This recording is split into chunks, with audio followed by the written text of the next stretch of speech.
Yo, ho, ho. What's cooking, ladies and gentlemen? It is your boy right here, MMA Reloaded. We are live and we are direct for another show, episode 8 of MMA Reloaded on the mic. It's not real talk, but we are still dedicating on the mic as part of our Real Talk 50th episode countdown, our extravaganza. That I've got something real big planned for that one, man. But folks, of course, if you've been following MMA Reloaded on the mic the past couple of episodes, you would know that as an affiliate of Cage Steel and as pleasured and as honored as I am to be a part of that, to be a part of the team, with the team of Cage Steel, hopefully something bigger to come soon, as I've always said. Um, I am dedicating MMA Reloaded on the mic to the Cage Steel fighters, to the Cage Steel athletes, and of course today the man who sits with me today, folks, the boss, CEO, presidential, Cage Steel boss, Dominic Gibbs, will be sitting with me today, folks, in the next 20 minutes, 1 p.m. GMT. But you know how we do, man. Always we come on the mic about 20 minutes to a half an hour before just to give your fans a rundown. I want to thank you guys for tuning in. I want to thank you guys for tuning in on our last episode with Cage Steel 25, one half of the main event, Elliot Hoy, a guy who I've really grown to now respect, you know what I mean? As at 24 years old, this young man brings a level of maturity and, a fight IQ and a real IQ for the sport, you know, that I've ever seen. A real pleasure to sit with him, man. Um, and then, folks, of course, outside of the fighters, behind the scenes, what goes on? We got to talk about the face that runs the place, the man of the plan, um, Dominic Gibbs, the man who runs Cage Steel, man. You know what I mean? And he's so hands on. So, folks, as a promoter, we will get in touch. We will get on the mic with Dominic Gibbs. Yeah, folks, and it is gonna give me a real pleasure to sit with him. But folks, we are 3 nights away, yeah, from UFC 260. We are just about a week away now from the start of PFL. Yeah, folks, a start of PFL 1. Yeah, folks, PFL 2021 starts off. Anthony Pettis and Clay Collard will be headlining that card. Yeah, folks, we have a couple of dropouts already, but no one never fear, man. As big a dropouts as they are, Olivia Obama CA has dropped out, and Antonio Carlos Jr. Yeah, folks, Cara de Zapata will be replacing him. And of course, folks, we have new blood that PFL have brought in on the second replacement. So we will give you all the updates on the PFL 2021 card, first card of 2021 on IG. Yeah, folks, so follow MMA Reloaded on IG because we still got the breakdown to do for UFC 260. And you know what the breakdown is, man. It is the best analysis in mixed martial arts social media. Um, we give you all the information, all the deets that you want to know and that you need to know, and that you've been wanting to know about the fighters competing at UFC 260. So, folks, tonight on the mic, of course, we are just about now less than 3 weeks away from Cage Steel 25.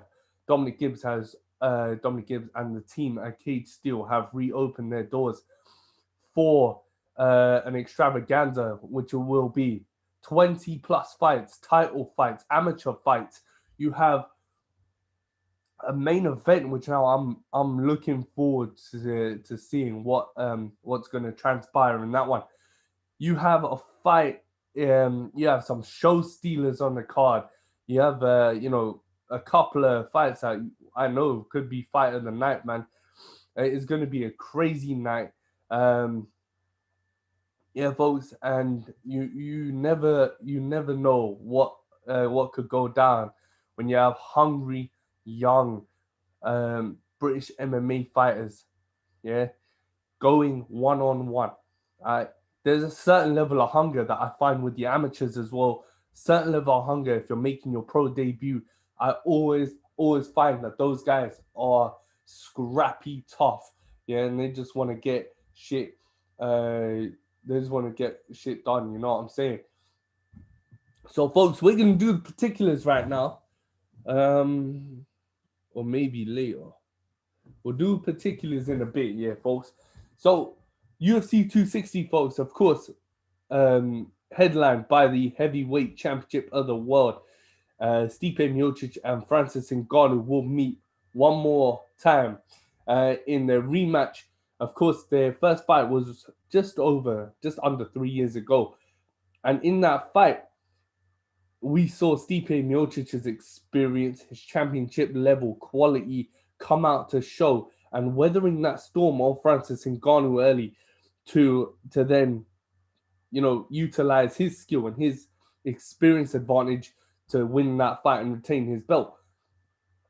What Stipe did was he actually got hurt in the first couple of rounds here, folks, and Ngannou landed a huge shots on him, and then you saw Miocic then flip the switch, change levels, utilize his takedowns as well to weather Ngannou's stand up. So, folks, I wonder what improvements Francis Ngannou's made to that to counteract that, unless because we know Stipe Miocic is going to use what's brought him to the dance again. You know what I'm saying? Why wouldn't you? You know, you don't fix what's not broken. And folks, co-main event, Tyron Woodley looks to come back here, folks, after a 3-fight snap. And he looks to really show the fans that even at 38 years old, he is still perhaps one of the greatest welterweights of all time. A lot of fans now, because of Tyron Woodley's losing streak, have sort of doubted him and doubt what he still can bring to the table after his dominant losses, Gilbert Burns and Colby Covington, crazy. So what we see now from Tyron Woodley, and what if you looked at Tyron Woodley's social media, folks, as of late, he's been very quiet, but he is in great shape heading into UFC 260. Um, with Tyron Woodley, yeah, I never doubt him at all. Whenever I see him in the cage, I never doubt what Tyron Woodley's all about, man. Um, it is an absolute pleasure to see Tyron Woodley fight all the time, because you never know what you're gonna get. Is he gonna use that wrestling? Is he gonna use it? Just when you're ready to join. Hold up, folks. Hold up, folks. I think it may be time to do the particulars.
folks. Sorry about that. You know what I mean? When business calls, man. You know what I'm saying, folks? Just getting ready to have Dominic Gibbs, the Cage Steel CEO, the Cage Steel boss, on the show here today, man. And I'm extremely pleasured with that, folks. So go back to what I was saying about Tyron Woodley. Yeah, folks, you can't doubt the greatness. You can't doubt the title defenses he's had, the performances he's put on, the maturity that we saw during his welterweight championship reign. Yeah, was absolutely amazing. The confidence that it built on him. Just because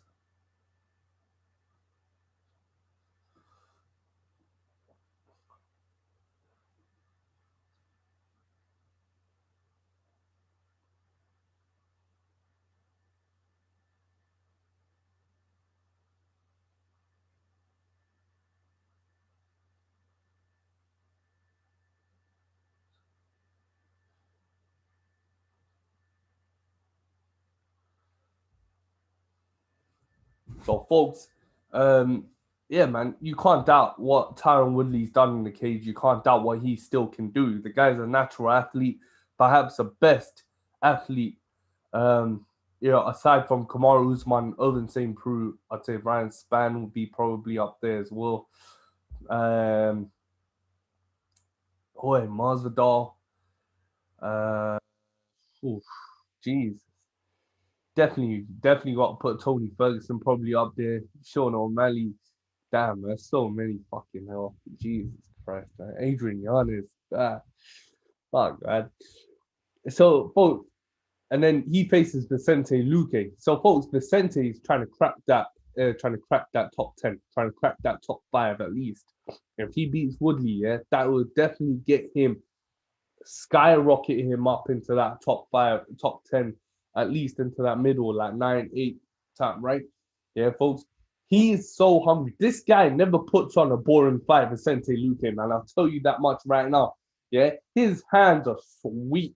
His chin is steel. Yeah, that fight he had with Nico Price, he was so close to losing that fight. Yeah, Nico was pouring it on him. Yeah, and I think in like the second round, end of the second round, Nico was pouring that shit on Vicente Luque. Yeah, and Luque came back. Yeah, pressured Nico Price and stopped him. Folks, Vicente Luque is legit. We see him get outclassed by guys like Wonderboy, but that's top class, man. That's top class shit right there by Wonderboy, man. So, folks, we're gonna just do the particulars right now with Dominic Gibbs. So let's do this.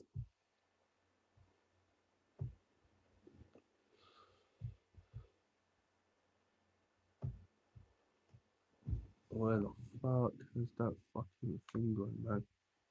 Oh, for fuck's sake.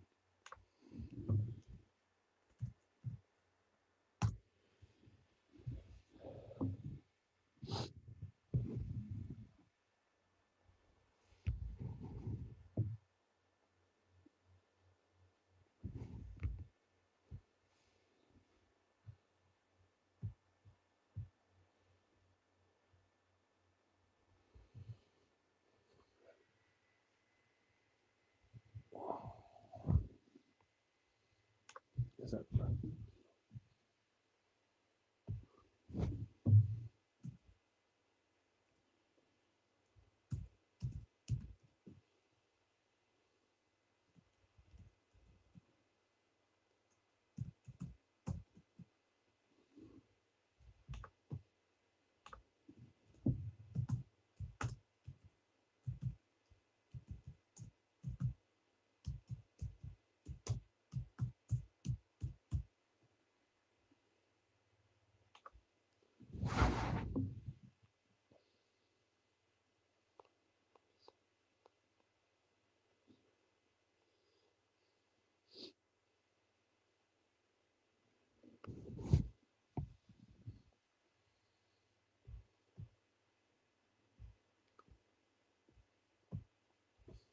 Folks, we're back live.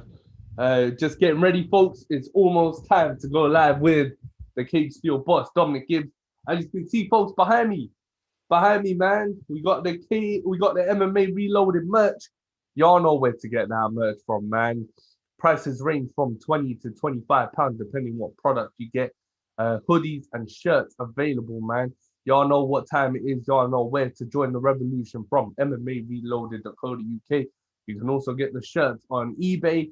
Yeah, all you gotta do is just search up MMA Reloaded. So, folks, and just you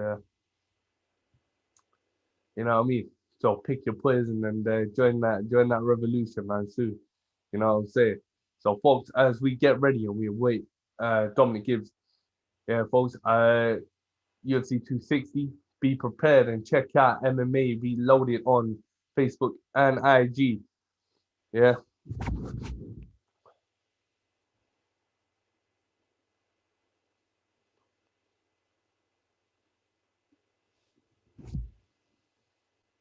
On IG, folks, here for the breakdown. If you want to get the full deets, you know what I'm saying? It's also going to be on Facebook as well. Yeah, folks. So when we talk about UFC 260, yeah, you want to talk about the just the you want to talk about the card, all right? Well, and for a card as big as UFC 260 is, the names on there, a lot of people may say aren't that big, or the card doesn't really fit the hype. The card doesn't really fit the scale that the pay-per-view will be on, you know what I'm saying? And I think, folks, when you see the fights on there, yeah, the main card actually looks fucking brilliant. Jamie Mullarkey and Karma Worthy are going to bang it out. Someone's going to sleep in that one. Sugar Sean O'Malley and Thomas Almeida. If Thomas Almeida shows up, yeah, and I'll be serious right now, if Thomas Almeida shows up, uses his sweet hands and Muay Thai that we know him to use, that made him a phenomenon in the first place, it's just injuries have fucked him up. Yeah? And that loss to Cody Garbrandt fucked him up. So with Sean O'Malley, yeah, when you look at Sugar Sean, the guy's still oozing confidence. He still thinks he's undefeated, even after getting knocked out by Marlon Vera. So, folks, when you see that, yeah, and you see that amount of confidence that oozes out of Sugar Sean O'Malley, that could be the difference maker right there. When Sugar Sean's confident and he's ready to go, yeah, that is booming. That is he just oozes talent, yeah, when he's confident. You know what I'm saying? But, folks, you know what I'm saying? The card is going to be a crazy ass night. Bellator 255 also, folks, April the 2nd, if I'm not wrong. April the 2nd or April the 7th, yeah, folks. And it will be headlined by Pitbull Patricio Freire defending his featherweight championship against Emmanuel Sanchez. The second meeting between the Matador and the Pitbull. Yeah, folks, I'm really looking forward to this one, man. The past last time, it was a split decision in the Matador actually took the Pitbull to limit right there, man. We saw a lot of action that was fast paced as you would expect. Bellator 255 looks absolutely stacked, as does PFL 1 coming up April the 2nd, man. And that is going to be a crazy, crazy night as well, man. Anthony Pettis and Clay Collard. Anthony Pettis, legend. Showtime, man. Done though. Yeah, that guy, he's not, he's ready for a new chapter, folks. No doubt about it. His brother Sergio Pettis will be fighting Juan Archuleta for the Bellator Bantamweight Championship as well. So, folks, we are getting ready, of course, man, as a Cage Steel affiliate. My first interview as a Cage Steel affiliate no, not really my first, sorry. Dedicating MMA Reloaded on the mic to the fantastic fighters, the guy behind the scenes, like Alex McReynolds from the marketing team. Yeah, folks, shout out to that marketing team at Cage Steel. Shout out to the team, man. And we're going to be sitting with folks and linking up with the man who runs it, or the face who runs the place, Dominic Gibbs, here, folks. Right here, man. MMA Reloaded on the mic, episode 8. Yeah, folks, so don't go anywhere, man. It is going to be going live very, very, very soon.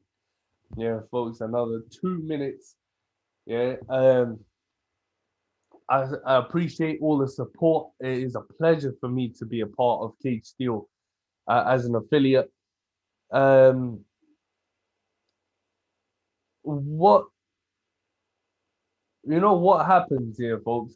With this event, April the 10th.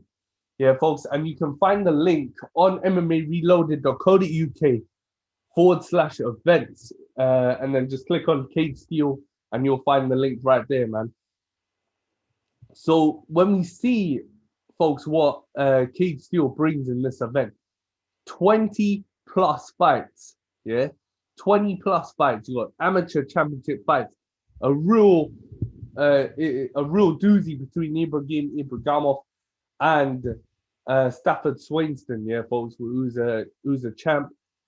So, folks, I'm actually really looking forward to that one, and really looking forward to seeing what that fight's gonna bring. That is your amateur main event right there, man. That is your championship fight right there. So, folks, we are just about getting ready right now, man, to go live and direct. Man, real nerve setting in right now. But now it's all good, you know what I mean, folks. You know what time it is, man. We're live and direct always. And we are about to sit with the boss, the face who runs the place, Dominic Gibbs. Yeah, folks. So just in case we have no interference, yeah, let's do this.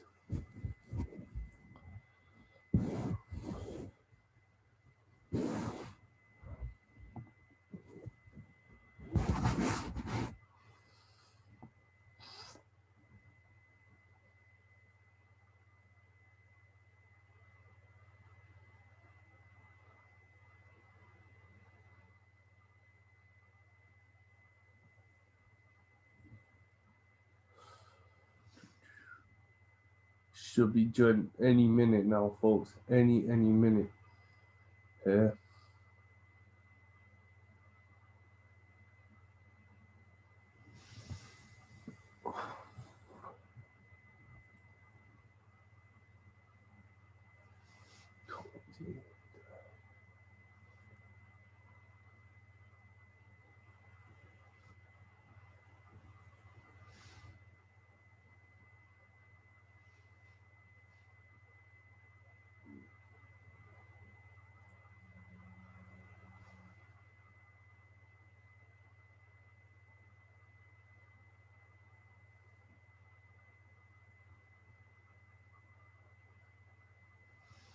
All right, folks, we're just about set, just about ready, just waiting for the Cage Steel CEO, the Cage Steel boss, Dominic Gibbs, to join in, folks.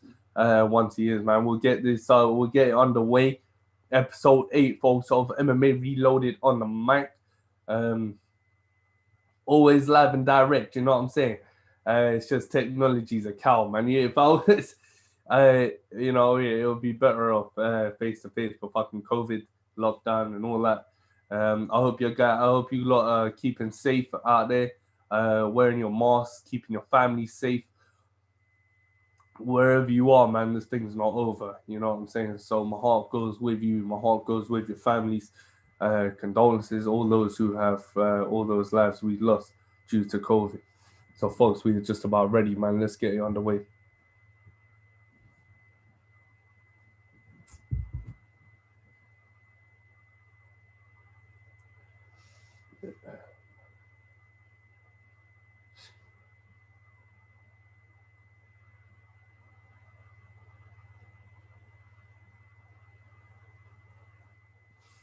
Yeah, mate.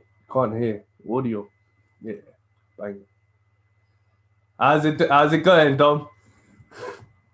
Yeah. Jesus Christ, yeah. Battle scars of COVID and lockdown. Absolute madness. I'm like a couple of minutes late. It's been a mad dash to get on this. I'm sorry, mate. Sorry for being. It's all right. No, mate. No, so you know what, mate. For me, yeah, it's a real pleasure, man. Yeah, as a Cage Steel affiliate, to have the boss on there, man. Thank you so much for coming through. No worries, mate. Good to be on. Now, how's it going, mate? How's it going with COVID and lockdown for you, mate? Yeah, I mean, COVID's been a proper nightmare. You know, it's Yeah. 1 year, 14th of March was our last show.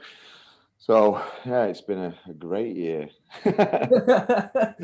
um, uh, for those fans who don't know who Dominic Gibbs is or what Cage Steel is, yeah, how did it all start for you, mate, in mixed martial arts and promoting, and how did Cage Steel come about, man?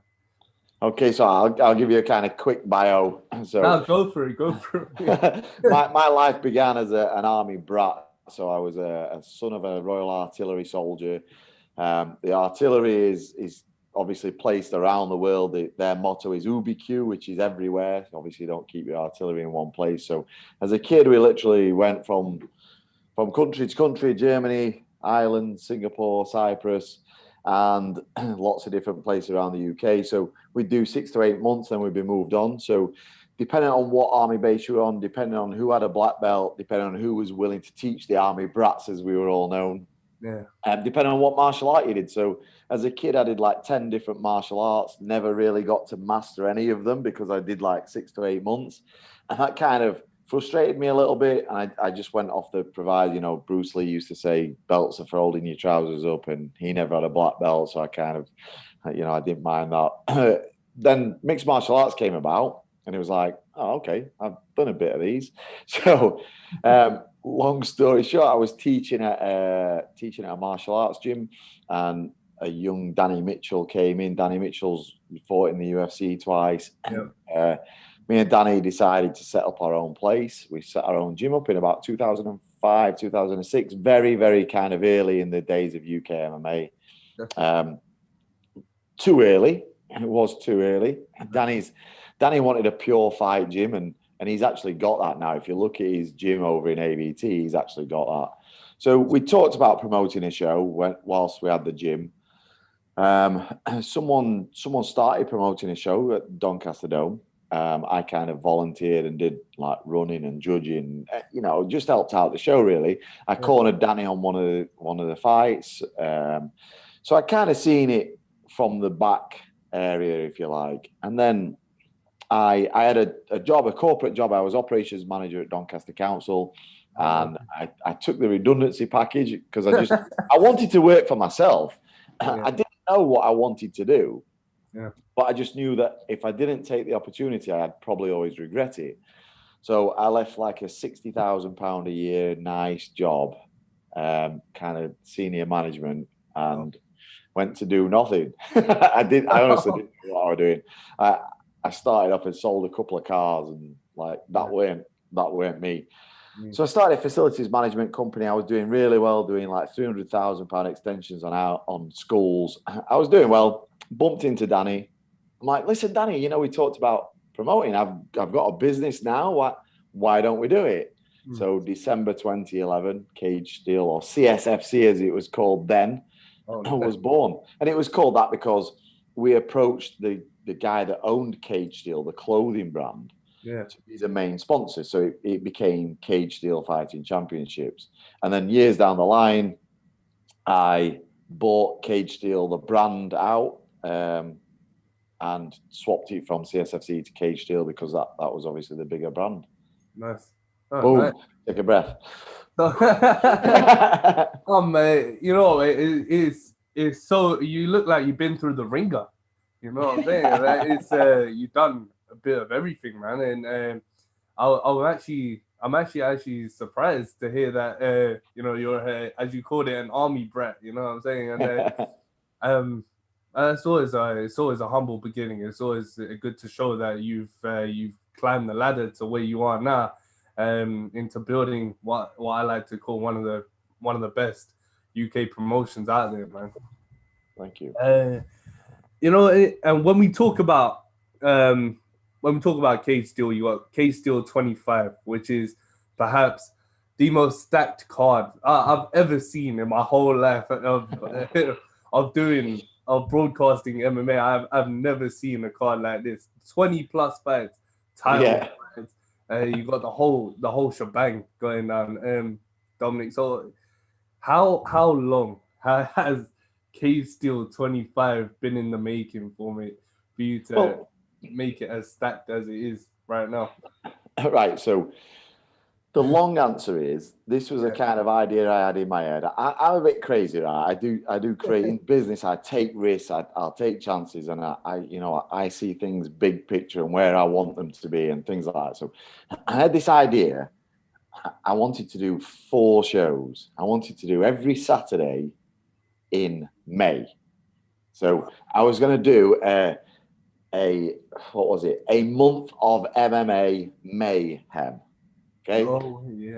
That was the plan. And then I realized that May had 5 Saturdays in. So, right, okay, let's still call it Mayhem, but let's do it in June. So, right, let's do it in June. So we was looking at all 4 Saturdays in June. And then the pricing model didn't kind of work out. So, the other thing was the fighters drop out of the rankings in May because it'll be 14 months after our last show. So we need to do it before May. So we went April. So I was looking at these 4 dates in April. And then Boris, not content with my business up for a year, decides to me up again by saying, I'm going to open the pubs in April. I was like, what the? Like, I've been shouting for a year for places to be open. And now he's going to. So the last 2 weeks would have just been a write-off. Yeah. So we'd kind of done some tentative stuff on this. We'd spoke to a couple of fighters, but we actually put out there. So I'd done it on a weekend saying, look, we're looking at doing this. Who'd support a pay-per-view show? Because this is like something we hadn't done before. We hadn't sold pay-per-view, not in mass numbers. We have a bit of a following, but it's mainly tickets, physical tickets. So I put it out there and there was some really great kind of support there. So it was like, right, okay, let's look at it. When we actually put it out, Danny put out a status saying, I'm matching. So he's Cage Steel's matchmaker. Yeah. I'm matchmaking. We had 100+ fighters in 24 hours. We had to take the statuses down. And Danny literally matched this card overnight. No way. No. Yeah. There's been tweaks, but the main body of the card was matched like early hours of the morning. Fucking hell, that's nuts. That is unheard of, right there. I know. Everyone just wants to fight. People have been sat for a year. I mean, some people have been lucky enough to get a fight in, but most people, they've done nothing for a year. Yeah. And this is where we sat. We was like, there's so many fighters that are either going to drop out of the rankings. They've been inactive for a year. This is a very short career for predominantly a younger man. Now, your years tick on the clock, then that time goes and all of a sudden your career's gone and you've got to think about doing something else. And imagine that, losing your kind of career to go and saying, I don't know what I'd have been. It'll always be that regret. So, yeah, everyone just wants to fight. That's it, man. And I guess to keep the hunger going during COVID, what is it, a year and a bit now going on, and who knows when this is actually going to end. It's crazy. It's as unpredictable as I think we're gonna get, and I don't think Boris is actually the smartest nugget in the Happy Meal. So, when we talk about exactly that, what you were saying, mentally it could break you down, and you never know when your next job is going to come from. If you're going to lose it right now, if it's going to be a long waiting period before you hear anything else. And I guess for mixed martial artists, they go, especially for us here in Britain, it's you go 2 years without fighting. And what I actually appreciate, what I actually respect about what you've done is how hands-on you've actually been with the fighters. So when I watch these Instagram lives, you do them yourself with the guys and with the girls, who are fighting April the 10th. And I guess it kind of gives you an idea as the promoter to know where, the state of these guys, get to chat to them and get to see where they are and how COVID's been for them. How does that sort of make you feel? Because it's not like a 9 to 5 where you actually get doing a catch up with the guys. It's more of how you've been. How's this and this been going? How does that make you feel, man? To know how that you are that hands on to be able to do that. Well, it's something that we've always done. We've always worked hard, and we usually travel around the country to see the fighters, but we can't do that, so we're having to do it digitally. And I've been on all sorts of different MMA journalist sites. I've sat up till 4 a.m. going on American MMA podcasts. So you sit up till 4 a.m., you get a couple of hours sleep, and then you're back on it. You're back in the office. Do you know the good thing is actually getting to speak to these people is like, I want to help so many people. Like we do like cage steel martial arts where we go into schools and we do this stuff for free where we enhance children's lives through martial arts. And I believe that I can kind of help people if I know about it. So when I speak to these fighters, I can kind of judge where they are in terms of COVID and things like that. But as a company, when Cage Steel Fightwear was when it was a fightwear brand, its motto was made for fighters by fighters. And there were fighters involved in making it, and I always said I want to carry that kind of motto through our company. So one of the things we always want to do is look after the fighters. And I know everyone says that, but you speak to everyone, and I'm pretty sure I haven't spoke to anyone that hasn't said that Cage Steel don't look after the fighters, because that's what we want to do.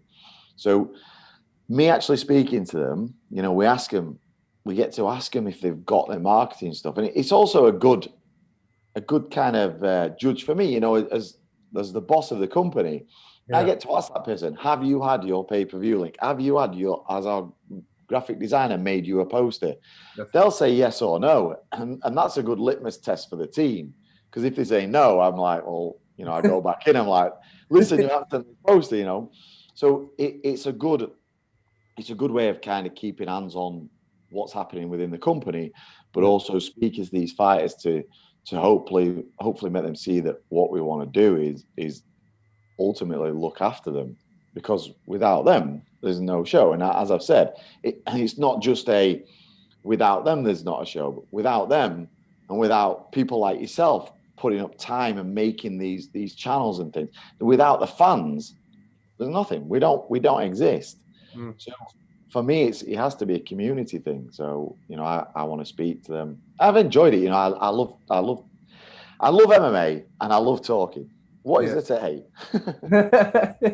And it's so good though, especially for the fighters on the other side, to know that Dom wants to chat to me. You know what I mean? We're doing an IG live through going through over a year of absolute nightmare.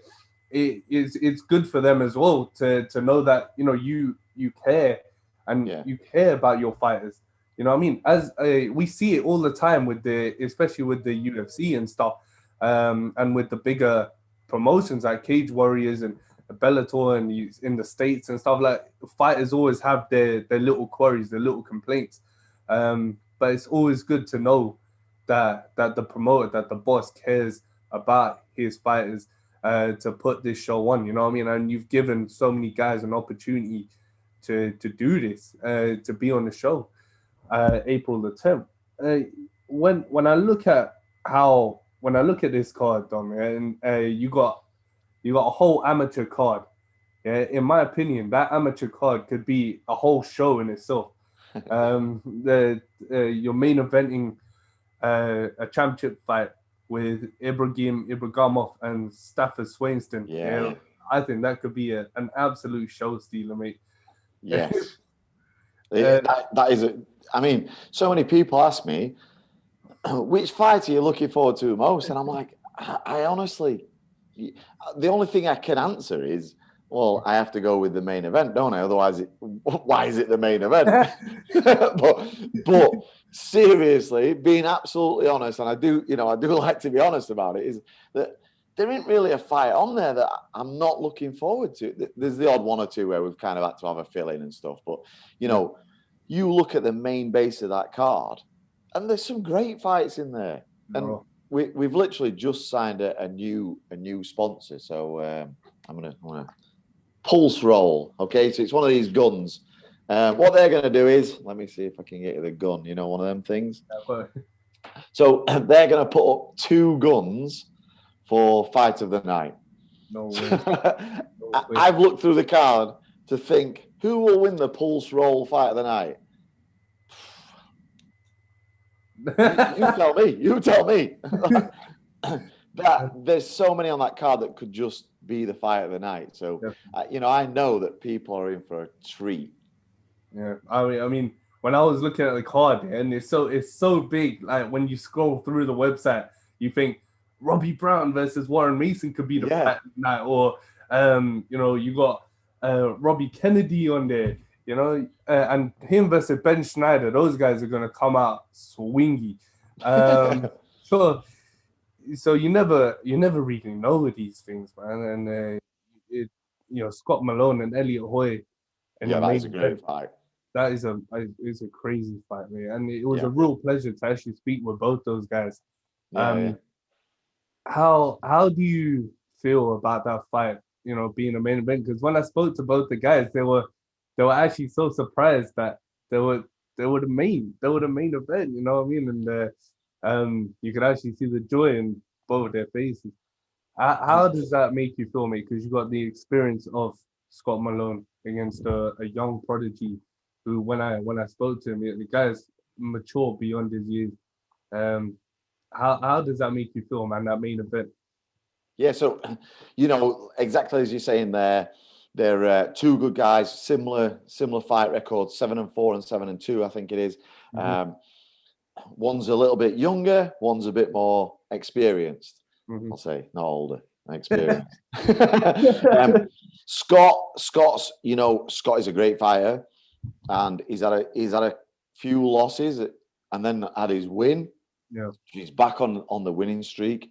But the thing is, this is his first time fighting at a lower weight. So normally he's out at bantam, but he's turned vegan and his weight's dropped, and now he wants to try a lighter weight. So this is his first time out. So how is he going to perform? Is he going to keep his strength?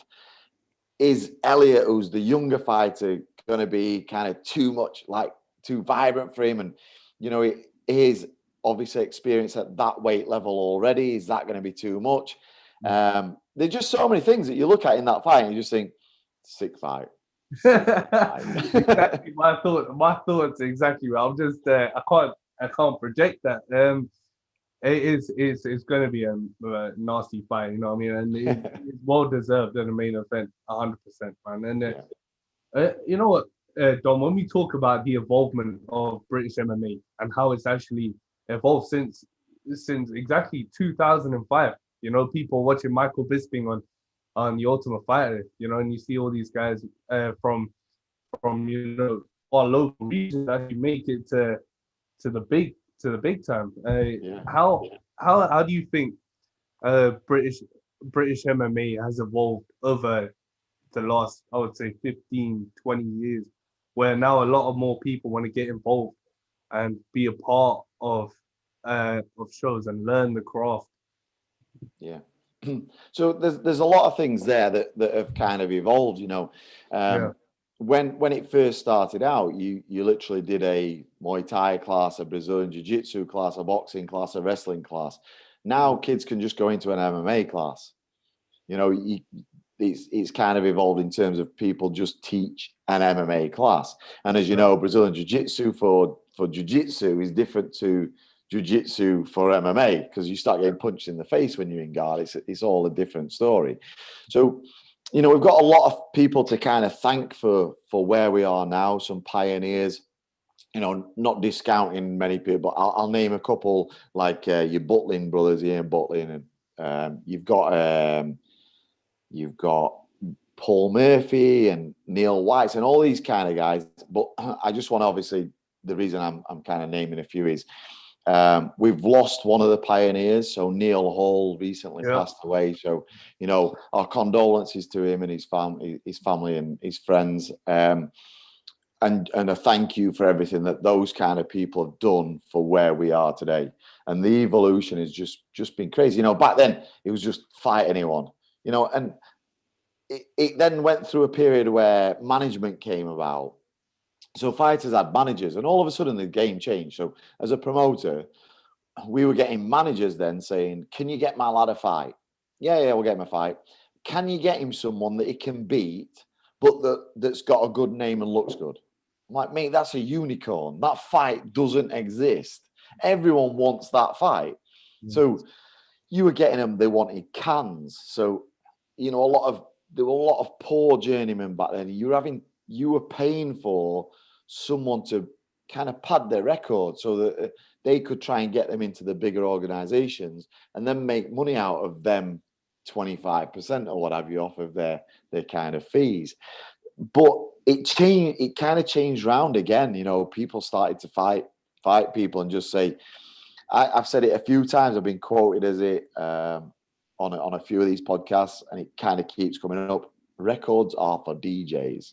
Yeah. The big organizations don't mind that you've lost. They want to know who you've lost to. Danny Mitchell got into the UFC. He got some losses. Do you know one of his losses was? Gunnar Nelson. One of the best. You know, you look at that and you think, well, yeah, okay, he's had a loss, but he had a loss against Gunnar Nelson. Yeah. Like that's not a bad thing in your loss column. So it's evolved so much. It's evolved in terms of the science around it, science around training, science around the diets. You know, people are eating healthier. They're not. I mean, I've seen some fighters where they balloon up to 98 kilo and then cut to 77, and you know there is still weight cuts going on. And I believe, you know, we introduced the new weight classes.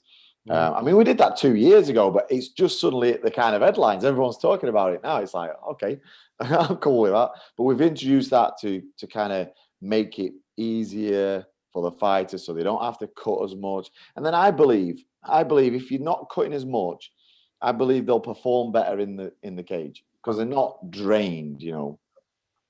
And so yeah, evolution of UK MMA is absolutely dramatic in 15 years. What a long way we've come. Come on, it's you know, both amateur and professionals. You know, everyone. It takes, like you said, there's a lot of science to it. Yeah, and it doesn't matter if you got 3 fights, 30 fights, 300 fights.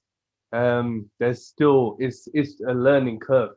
You know what I mean? And that's another thing I want to talk about is I actually respect the weight classes that you've actually introduced to make it easier for the guys and the girls who compete to cut weight. You know what I mean? And they're open to fight at this and this and this weight if you're not able to cut to and I guess because there's so many boundaries nowadays with safety of the fighters.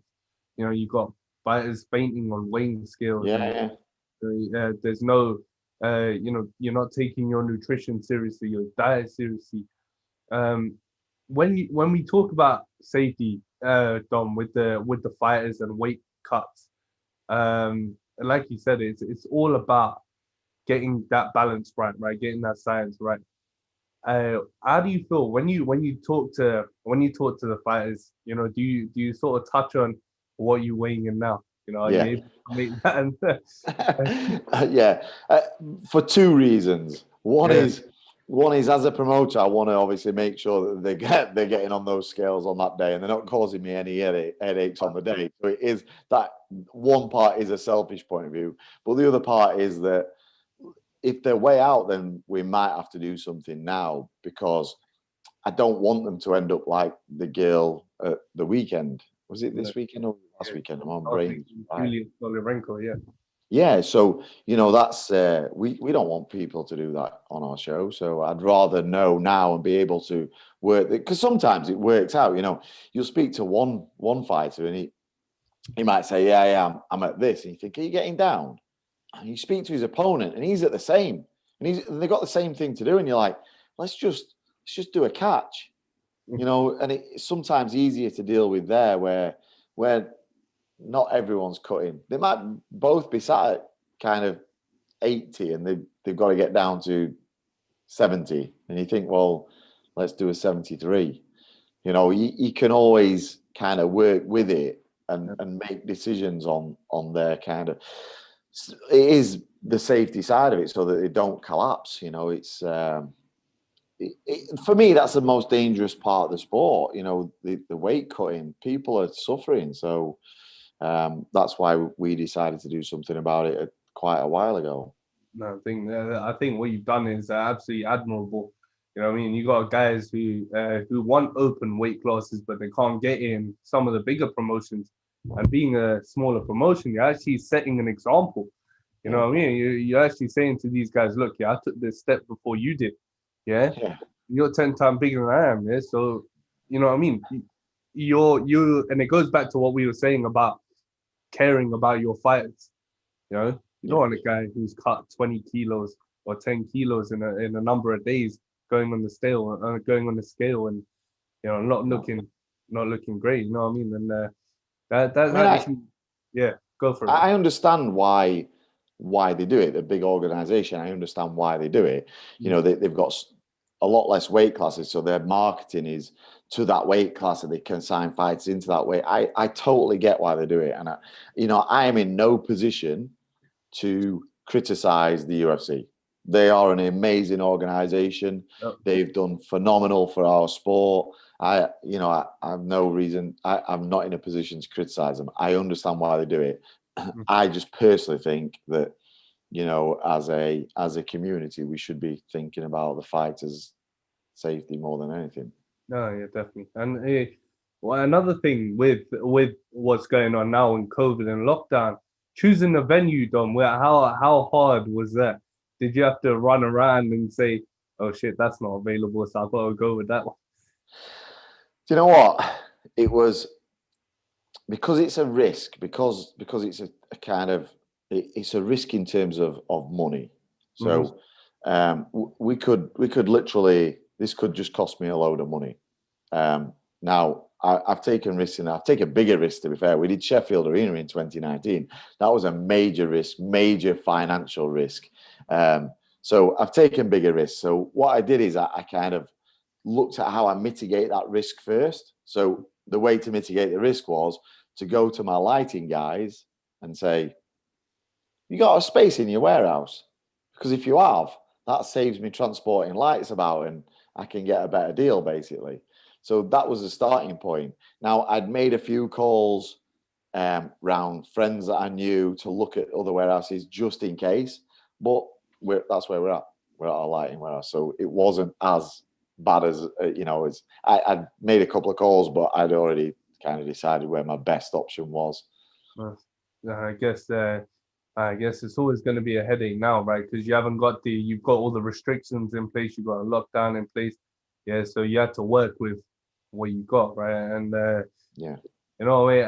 I absolutely respect what you're doing. I respect what you've done. Hearing your story and hearing how it's all come about to this date. Less than 3 weeks away now. I don't know how many more fights you got coming announcing. Hey. That's it. The card is full. I have every day I have messages saying, can you fit me on the bill? I've got these fights. I'm getting lists still every day, and I'm like, I literally have no space to fit you on the show. Like, it's crazy. And I think as hopefully we get released and things go back to normal, hopefully it is the proper normal. I kind of looked at there's a Facebook page where they people put the shows on, and that's literally stacked for the rest of the year. It's stacked, so there's loads of shows planned. Whether they happen or not, who knows? But you imagine then there's going to be kind of, at the minute, I suppose it's a promoter's market because you've got so many fighters coming at you. But then it'll be a kind of fighters market because they'll decide where they want to go. So it'll kind of change around. It's been mad in terms of how many people actually want to fight. Like we said, I could have probably put on Could have put on 10 of these shows with 20 odd. So I was literally going to do 4 weekends with kind of 10 fights on each show. Mm. And we could have easily matched 40 fights, but then we had to cut it down to 24. So like, it's not going to fit. We're not going to fit it all in. So you sort of just slammed it all together, you know? Yeah. And just quickly, mate, and if we talk about social media and your impact on social media, you got Cage Steel Insiders with all the affiliates and all that sort of stuff, and then they share, all their videos and podcasts and stuff like that. Yeah. What is your opinion on social media? Facebook, Instagram, you got Twitter. You're making such an impact on each platform. I see Cage Steel growing every day on social. How does that make you feel to know social media has played such a big part? So the funny story is that in my previous job as operations manager at Doncaster Council, I did not need social media. My friends laugh at me now because in those days, I used to kick off about Facebook and I used to say things like, I don't care what someone's having for their tea. It's a load of crap. I can't stand it. I hate Facebook. I literally used to slag it off. Now my mates say, you used to slag it off and now all you ever do is you're on social media. And it went through a time, where I didn't have a team. And at first it started with me. So I would do my day job, because bear in mind that I still had the facilities management company. That was before I sold that. So I would do my day job, running a company, and then I would do all the work that comes with running a company. And then I'd sit up until 4 a.m. scheduling posts for Cage Steel to then go to bed to get up there and do the same thing the next day. So, the thing about this is you have to work hard. You have to work hard. You have to be on it. Now, luckily, I've got to a point where I've got a team now. And if you notice, from when I was doing it to where we are now, the team have just taken it so far. Like literally, my growth was kind of this, and their growth is that, because these guys are just on it. They know what they're doing. So they're posting all the time. I've got an amazing team. We've got our own graphic designer who do some of these amazing posters, We've got our own marketing team. So they're posting stuff all the time. And to be honest with you, it's kind of run away from me now. I'm not in control. I don't post all this stuff. I kind of get the overview of it, but this stuff's going. Sometimes I'm like, "What's this? What?" And right now they're kind of controlling my diary as well. They're like, "You're on a podcast at 1 o'clock." I'm like, "What? I've got this to do." I'm like running about. Like, "You're on an IG at 6," and I'm like, "Oh, I just literally do as I'm told now." So the team are kind of commanding all that, but social media is so important, as you all know. It's getting your message out there, and it's the way that Barry Hearn used to fill Bethnal Hall arena, 1,800, 2,000 people. His son Eddie took over with doing social media, and they filled Wembley at 80,000. Yeah. So that's the kind of impact that it can have. You just gotta. If you think you're posting too much, post some more.